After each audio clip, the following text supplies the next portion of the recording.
இந்த பொண்ணு சான்ஸுக்காக இப்ப பாரு துணி அவுத்து போட்டு நிக்குது அப்படின்லாம் சொல்லுவாங்க. நான் அவங்கள்ட்ட போய் எக்ஸ்பிளைன் நான் பண்ண முடியும். நான் வந்து ஷார்ட்ஸ் எல்லாம் போடுறதுக்கு ரொம்ப யோசிச்சேன். ஆனா ரீசெண்டா ட்ரிப்புக்கு வந்து நான் நிறைய குட்டி குட்டி ட்ரெஸ் தான் போட்டேன். அந்த இன்செக்யூரிட்டியும் போயிடுச்சு, நல்லா வந்துச்சு பாக்க, என் பாடி அப்படி மாறிடுச்சு. Okay okay.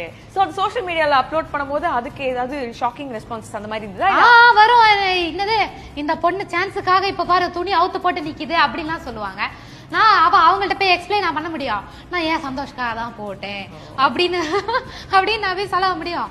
எனக்கு ஷார்ட்ஸ் போட ரொம்ப இன்செக்யூர் இருந்தது. சரின்னு சொல்லிட்டு சரி எதுக்குப்பா ஷார்ட்ஸ் காட்டி போடணும் அப்படின்னு நீங்க கேட்கலாம். ஆனா இன்டென்ஷனே காட்டி போடுறது கிடையாதுன்னு நான் எப்படி சொல்றது.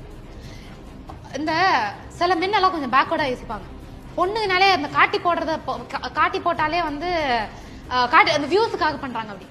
ஆனா சம்டைம்ஸ் சில பேர் அவங்கவுங்க சந்தோஷத்துக்காகவும் வந்து பண்ணுவாங்க. இஸ் திஸ் எக்ஸ்பிரசிங் இல்ல. இப்போ என்ன எடுத்துக்கோங்க, எனக்கு ஷார்ட்ஸ் போடுற பாடி இருந்தது இல்ல.